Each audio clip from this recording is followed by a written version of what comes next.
Video असणार आहे ज्यामध्ये उपयोजित लेखन हा विभाग कशा पद्धतीने सोडवायचा, कोणते प्रश्न तुम्हाला अटेम्प्ट करायचे असणार आहे आणि 2026च्या परीक्षेसाठी कोणते प्रश्न ह्या विभागातील तुम्हाला महत्त्वाचे असणार आहेत, या सगळ्या गोष्टी आपण आजच्या व्हिडिओमध्ये बघणार आहोत। त्यामुळे व्हिडिओ काळजीपूर्वक व शेवटपर्यंत नक्की बघा। जर तुम्ही आपल्या ह्या चॅनलवरती नवीन असाल तर चॅनललाही नक्की सबस्क्राइब करा। तर बघा विद्यार्थी मित्रांनो, मराठी विषयाच्या प्रश्नपत्रिकेमध्ये विभाग 5 उपयोजित लेखनासाठी तुम्हाला दिला जातो। तर बघा हा विभाग एकूण 24 गुणांसाठीचा असतो। तर बघा ह्या विभागामध्ये तुम्हाला कशा पद्धतीने प्रश्न विचारले जातात आणि कोणते प्रश्न तुम्हाला परीक्षेमध्ये अटेम्प्ट करायचे असणार आहेत ते आधी आपण समजून घेऊया। तर बघा ह्या विभागामध्ये तुमचा पहिला प्रश्न असतो प्रश्न क्रमांक 5 अ। तर बघा ह्या प्रश्न प्रकारामध्ये तुम्हाला 2 पैकी एक कृती ही सोडवायची असते आणि हा प्रश्न असतो तुमचा 6 गुणांसाठी। तर बघा ह्या प्रश्न प्रकारामध्ये तुम्हाला पत्रलेखन आणि सारांश लेखन अशा 2 कृती तुम्हाला दिल्या जातात। या 2 पैकी एक कृती तुम्हाला सोडवायची असणार आहे। आता बघा परीक्षेमध्ये या दोन्ही कृतींपैकी कुठली कृती तुम्हाला सोडवायची असणार आहे, तर बघा परीक्षेमध्ये तुम्हाला पत्रलेखनाचा प्रश्न हा सोडवायचा असणार आहे। कारण बघा पत्रलेखनासाठी फिक्स फॉर्मॅट असतो आणि त्या फॉर्मॅटनुसार तुम्हाला मार्किंग स्कीम किंवा गुणदान हे केलं जातं। त्यामुळे बघा पत्रलेखनामध्ये तुम्हाला 6 पैकी 5 ते 5.5 गुण हे इझिली मिळतात। पण बघा तोच जर प्रश्न तुम्ही सारांश लेखनाबद्दलचा घेतला तर सारांश लेखनासाठी वेळ पण जास्त लागतो आणि तुम्हाला विचार करून लेखन हे करायचं असतं। त्यामुळे सारांश लेखनाला थोडासा वेळ जास्त लागतो आणि सारांश लेखनाला फॉर्मॅट नसल्यामुळे तुम्हाला 6 पैकी 4 ते 4.5 गुण परीक्षेमध्ये दिले जातात। त्यामुळे बघा प्रश्न क्रमांक 5 अ मध्ये तुम्हाला पत्रलेखन हा प्रश्न सोडवायचा असणार आहे। यानंतर बघा ह्या विभागामध्ये तुमचा दुसरा प्रश्न असतो प्रश्न क्रमांक 5 आ। तर बघा ह्या प्रश्न प्रकारामध्ये तुम्हाला 3 पैकी 2 कृती ह्या सोडवायच्या असतात। तर बघा हा प्रश्न असतो तुमचा 10 गुणांसाठी।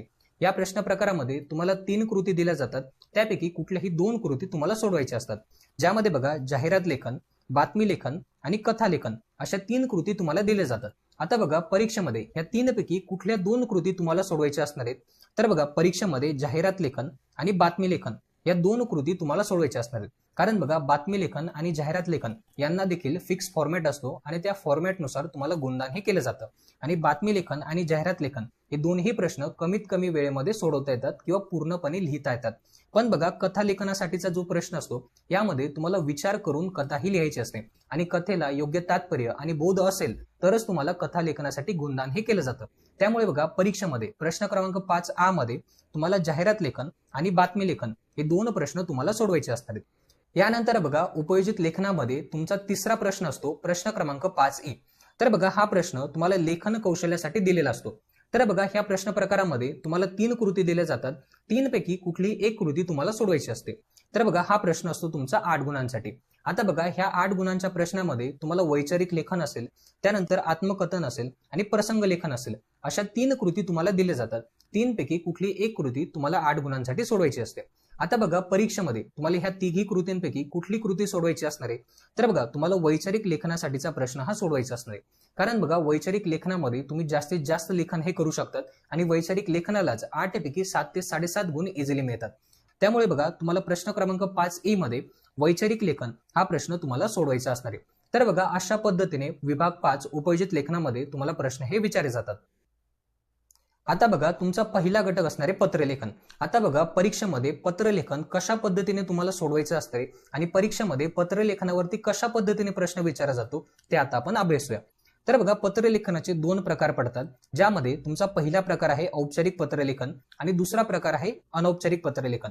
तर बघा पत्रलेखन ह्या प्रश्न प्रकारामध्ये तुम्हाला 2 पत्रलेखनासाठीचे विषय दिले जातात। 2 पैकी एका विषयावरती तुम्हाला पत्रलेखन हे करायचं असतं।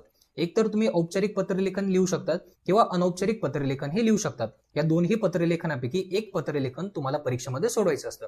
आता बघा औपचारिक पत्रलेखन म्हणजे काय आणि अनौपचारिक पत्रलेखन म्हणजे काय, तर बघा औपचारिक पत्रलेखन म्हणजे जे पत्र आपण शासकीय कार्यालय, शाळा, महाविद्यालय, बँक, कंपनी, वरिष्ठ अधिकारी अशा ठिकाणी लिहित असतो त्याला आपण औपचारिक पत्रलेखन असं म्हणतो। आणि अनौपचारिक पत्रलेखन म्हणजे काय, तर जे पत्र आपण मित्रांना, नातेवाईकांना, आपल्या पालकांना, आई वडिलांना, भावंडांना लिहितो त्याला आपण अनौपचारिक पत्रलेखन असं म्हणतो। आता बघा परीक्षेमध्ये तुम्हाला औपचारिक आणि अनौपचारिक पत्रलेखन या दोन्ही पत्रलेखनापैकी कोणतं पत्रलेखन हे सोडवायचं असणार आहे, तर बघा तुम्हाला परीक्षेमध्ये औपचारिक पत्रलेखन हा विषय किंवा ह्या विषयावरती तुम्हाला पत्रलेखन हे करायचं असणार आहे। कारण बघा औपचारिक पत्रलेखन लिहिणं खूप सोपं आहे, याला फिक्स फॉर्मॅट असतो आणि त्या फॉर्मॅटनुसार तुम्हाला मार्किंग स्कीम किंवा गुणदान हे केलेलं असतं। त्यामुळे बघा औपचारिक पत्रलेखन कमी वेळामध्ये लिहिलं जातं आणि त्याला 6 पैकी 5 ते 5.5 गुण तुम्हाला इझिली मिळतात। आता बघा फॉर्मॅट कशा पद्धतीने असणार आहे ते आता आपण समजून घेऊ। तर बघा औपचारिक पत्रलेखन लिहिताना तुम्हाला सगळ्यात प्रथम तुम्हाला दिनांक लिहायचे असणार आहे, त्यानंतर प्रति तुम्हाला लिहायचं असणार आहे, त्याखाली ज्या व्यक्तीला आपण पत्र पाठवत आहोत त्या व्यक्तीचं नाव आणि त्या व्यक्तीचा पत्ता तुम्हाला लिहायचा असणार आहे. त्यानंतर पत्रलेखनाचा विषय, तर बघा विषय 2 ते 3 शब्दांमध्ये तुम्हाला मांडायचा असणार आहे. त्यानंतर माननीय किंवा आदरणीय असं लिहून तुम्हाला पत्रलेखनाला सुरुवात ही करायची असणार आहे. आता बघा पत्रलेखन कमीत कमी 2 ते जास्तीत जास्त 3 परिच्छेदांमध्ये तुम्हाला करायचं असणार आहे. ज्यामध्ये बघा जर तुम्ही पत्रलेखन 2 परिच्छेदांमध्ये केलं तर तुम्हाला पहिल्या परिच्छेदामध्ये तुम्हाला पत्र लिहिण्याचं कारण तुम्हाला लिहायचं असणार आहे आणि दुसऱ्या परिच्छेदामध्ये सविस्तर माहिती किंवा पत्रलेखनामध्ये आपण काय विषय मांडतोय याचा सारांश तुम्हाला मांडायचा असणार आहे. तर बघा 2 परिच्छेदांमध्ये पत्र तुम्हाला लिहायचं असणार आहे. त्यानंतर बघा पत्राचा शेवट तुम्हाला आपला विश्वासू किंवा आपला नम्र असं लिहून आणि त्याखाली तुमचं नाव म्हणजे जो व्यक्ती पत्र लिहित आहे त्याचं नाव आणि त्याचा पत्ता असा फॉर्मॅट करून तुम्हाला पत्रलेखन हे सोडवायचं असणार आहे. तर बघा हा प्रश्न एकूण 6 गुणांसाठीचा असतो आणि ह्या फॉर्मॅटनुसार जर तुम्ही पत्रलेखन लिहिलं मला 6 पैकी 5 ते 5.5 गुण तुम्हाला इझिली मिळतात. आता बघा परीक्षेमध्ये पत्रलेखनावरती कशा पद्धतीने प्रश्न विचारला जातो ते आता आपण बघूया. तर बघा विभाग 5 उपयोजित लेखन प्रश्न क्रमांक 5 तुम्हाला पहिली कृती दिली जाते पत्रलेखनासाठी. आता बघा परीक्षेमध्ये प्रश्न कशा पद्धतीने असतो तर तुम्हाला माहिती दिलेली असते, त्या माहितीखाली तुम्हाला या ठिकाणी 2 विषय दिले जातात आणि त्या 2 विषयांवरती तुम्हाला पत्रलेखन हे करायचं असतं. म्हणजे दोन्हीपैकी एका विषयावरती तुम्हाला 6 गुणांसाठी पत्रलेखन हे लिहायचं असणार आहे. आता बघा सगळ्यात आधी पत्रलेखनाचा प्रश्न कशा पद्धतीने सोडवायचा ते आपण समजून घेऊया. तर बघा सगळ्यात आधी जी तुम्हाला माहिती दिलेली ती माहिती शांतपणे वाचायची, ती माहिती समजून घ्यायची आणि त्यानंतरच पत्रलेखनाला सुरुवात करायची. तर बघा यामध्ये एक गोष्ट तुम्हाला लक्षात ठेवायची, या बॉक्समध्ये किंवा ह्या ठिकाणी पत्र कोण लिहित आहेत त्याचं नाव आणि त्याचा पत्ता हा तुम्हाला दिलेला असतो. मनाने पत्रलेखनामध्ये स्वतःचं नाव किंवा स्वतःचा पत्ता टाकायचा नाही, त्यामुळे मार्क्स तुमचे कट होतात. तर बघा प्रश्नपत्रिकेमध्ये तुम्हाला जो व्यक्ती पत्र लिहित आहे त्याचं नाव आणि पत्ता तुम्हाला दिलेला असतो. तर बघा तो पत्ता आणि ते नाव तुम्हाला या ठिकाणी दिलेलं असतं. त्यानंतर बघा या ठिकाणी तुम्हाला औपचारिक पत्रलेखन आणि या ठिकाणी अनौपचारिक पत्रलेखन असे 2 विषय तुम्हाला दिले जातात. आता बघा परीक्षेमध्ये आपल्याला औपचारिक पत्रलेखन लिहायचं असणार आहे, त्यामुळे आपल्या पहिल्या विषयावरती तुम्हाला लक्ष केंद्रित करायचं असणार आहे. तर बघा दिलेला विषय शांतपणे वाचून घ्यायचा. त्या विषयामध्ये तुम्हाला दिलेलं असतं की आपण पत्र कोणाला लिहित आहोत, त्या व्यक्तीचं नाव आणि त्या व्यक्तीचा पत्ता तुम्हाला प्रश्नपत्रिकेत किंवा दिलेल्या माहितीमध्येच दिलेला असतो. आता बघा पत्रलेखन कशा पद्धतीने केलं जातं तर बघा पत्रलेखन सगळ्यात आधी तुम्हाला दिनांक लिहायचे असणार आहे, जी तुम्हाला प्रश्नामध्ये किंवा माहितीमध्ये दिलेली असते. त्यानंतर प्रति असं लिहायचं आणि त्याखाली ज्या व्यक्तीला आपण पत्र लिहित आहोत त्या व्यक्तीचं नाव आणि त्या व्यक्तीचा पत्ता आपल्याला लिहायचा असणार आहे. त्यानंतर बघा तुम्हाला विषय हा लिहायचा असणार आहे. विषय तुम्हाला 2 ते 3 शब्दांमध्ये मांडायचा असणार आहे. जसं की आपण ह्या पत्रलेखनामध्ये वृक्षारोपण कार्यक्रमासाठी रोपांची मागणी असा आपण विषय हा मांडलेला आहे आणि त्यानंतर तुम्हाला पत्रलेखनाला सुरुवात करायची. पत्रलेखन कमीत कमी 2 ते जास्तीत जास्त 3 परिच्छेदांमध्ये तुम्हाला करायचं असणार आहे. पहिल्या परिच्छेदामध्ये आपण पत्र का लिहित आहोत याचं कारण तुम्हाला लिहायचं असणार आहे. दुसऱ्या परिच्छेदामध्ये पत्रलेखनाची सविस्तर माहिती किंवा पत्रलेखनाचा सारांश तुम्हाला मांडायचा असणार आहे. तिसऱ्या परिच्छेदामध्ये पत्रलेखनाचा समारोप किंवा शेवट तुम्हाला करायचा असणार आहे. त्यानंतर बघा पत्राचा शेवट कशा पद्धतीने करतो, आपला नम्र किंवा आपला विश्वासू असं तुम्हाला लिहायचं असणार आहे. त्यानंतर पत्र कोण लिहित आहेत त्याचं नाव आणि त्याखाली त्याचा पत्ता तुम्हाला लिहायचा असणार आहे. तर बघा या ठिकाणी त्या व्यक्तीचं नाव आणि त्या व्यक्तीचा पत्ता तुम्हाला लिहायचा असणार आहे. अशा पद्धतीने पत्रलेखनाचा प्रश्न हा सोडवायचा असतो. तर बघा हा फिक्स फॉर्मॅट आहे, हा फॉर्मॅट तुम्हाला लक्षात ठेवायचा असणार आहे. आता बघा 2026च्या परीक्षेसाठी पत्रलेखनासाठी कोणते प्रश्न तुम्हाला विचारले जाऊ शकतात किंवा कोणते प्रश्न किंवा कोणते विषय तुम्हाला महत्त्वाचे असणार आहेत ते आता आपण समजून घेऊया. तर बघा पहिला विषय तुम्हाला लक्षात ठेवायचा आहे पुस्तकांची मागणी करणारं पत्र. त्यानंतर दुसरा विषय आहे रोपांची मागणी करणारं पत्र. त्यानंतर खेळ साहित्याची मागणी करणारे पत्र आणि चौथा विषय आहे स्पर्धेत सहभागी होण्यासाठी विनंती करणारे पत्र. तर बघा हे 4 विषय आहेत जे तुम्हाला 2026च्या परीक्षेसाठी महत्त्वाचे असणार आहेत. यानंतर बघा आपण दुसरा घटक अभ्यासणार आहोत जाहिरात लेखन. आता बघा जाहिरात लेखन कशा पद्धतीने केलं जातं, परीक्षेत कशा पद्धतीने प्रश्न विचारला जातो ते आता आपण अभ्यासूया. त्याआधी काही महत्त्वाचे मुद्दे जाहिरात लेखन करताना ते तुम्हाला लक्षात ठेवायचे. तर बघा तुमचा पहिला मुद्दा असणार आहे चौकट. तर बघा संपूर्ण जाहिरात एका आकर्षक चौकटीत लिहावी, यामुळे ती सुटसुटीत आणि प्रभावी दिसते.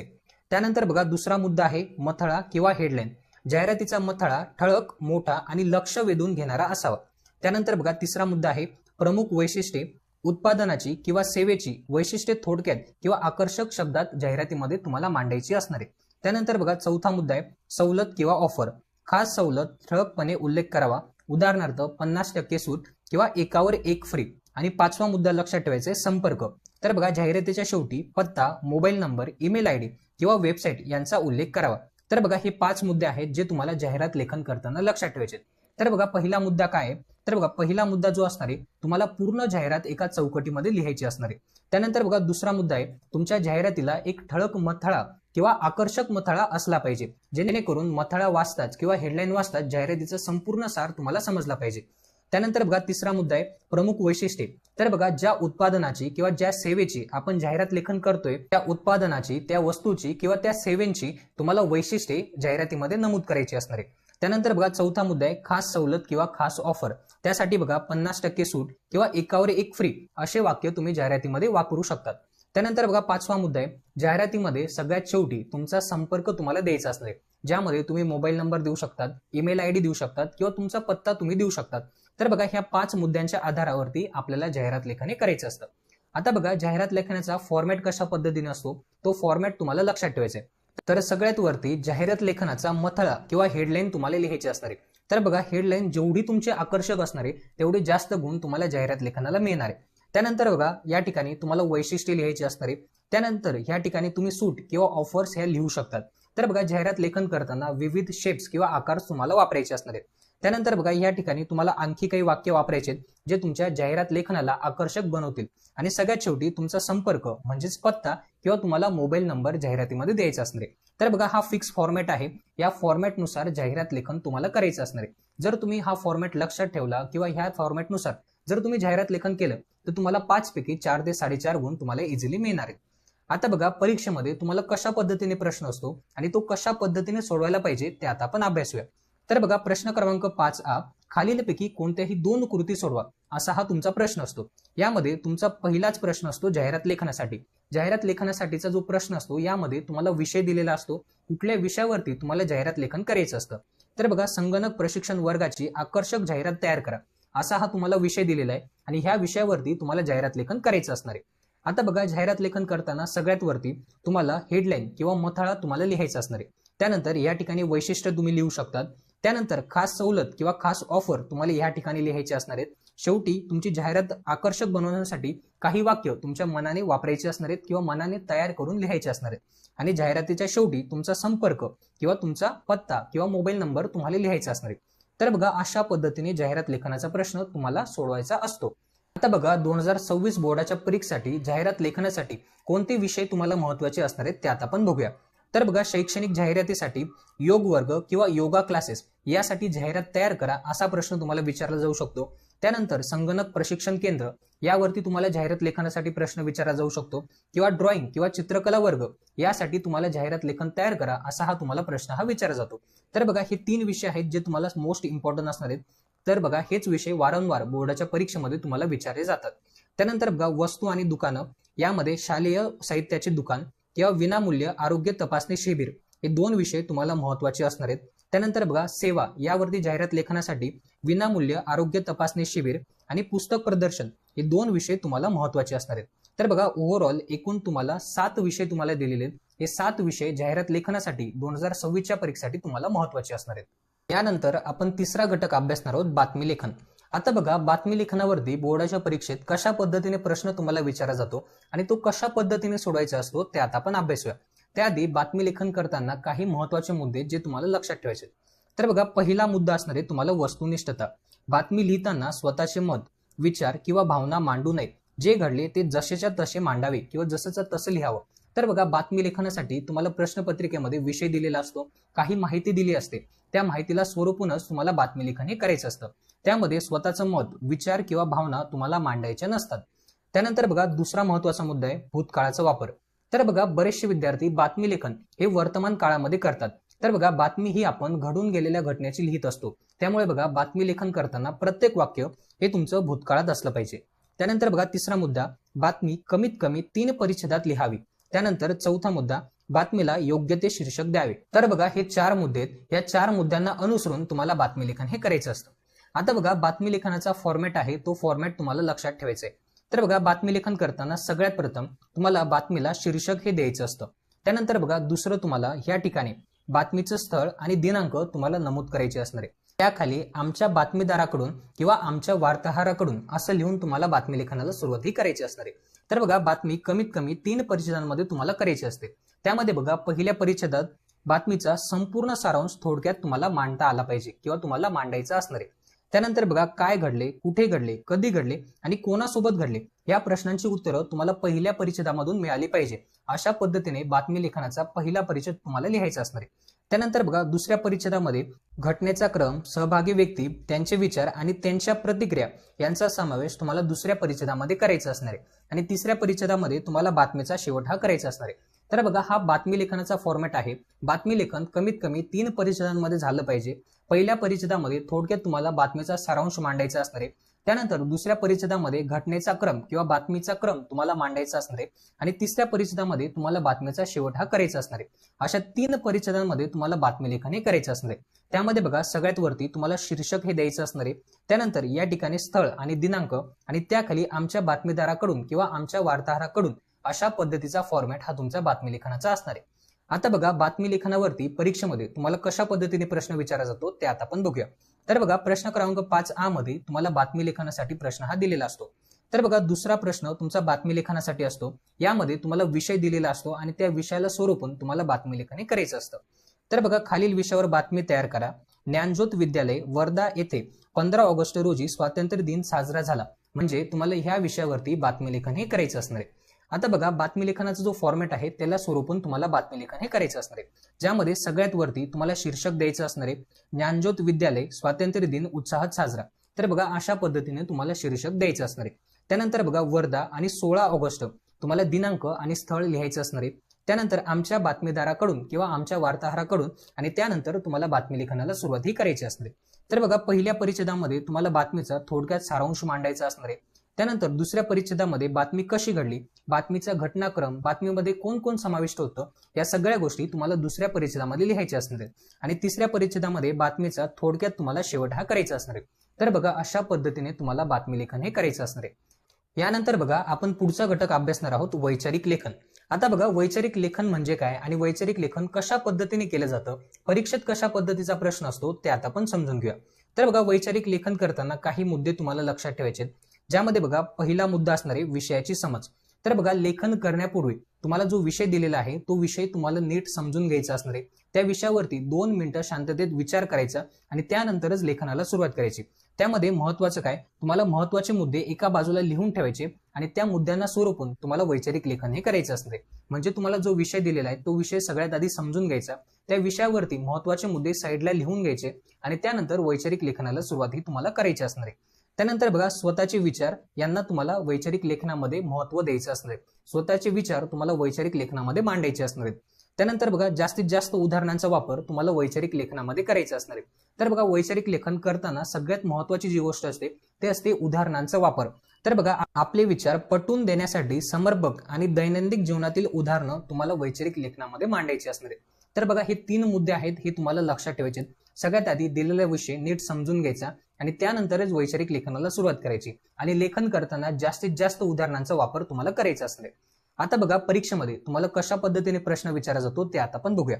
तर बघा प्रश्न क्रमांक 5E लेखन कौशल्य यामधला तिसरा प्रश्न असतो तुम्हाला वैचारिक लेखनासाठी.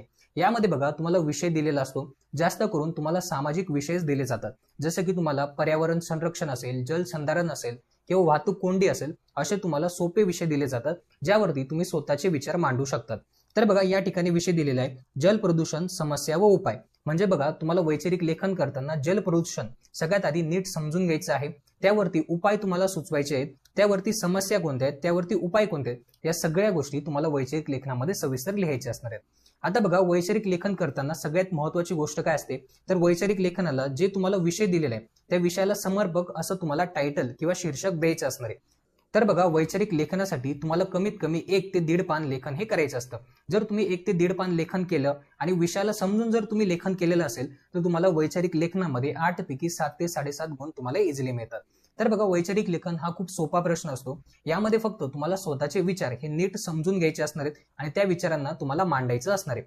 तर बघा अशा पद्धतीने वैचारिक लेखनावरती प्रश्न हा तुम्हाला विचारला जातो आणि अशा पद्धतीने तुम्हाला सोडवायचा असणार आहे.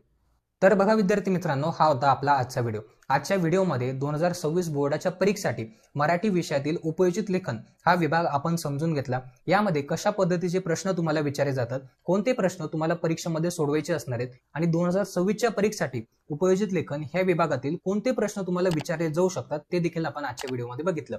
जर तुम्हाला आजचा हा व्हिडिओ आवडला असेल तर व्हिडिओला नक्की लाईक करा. जर तुम्ही आपल्या ह्या चॅनलवरती नवीन असाल तर चॅनललाही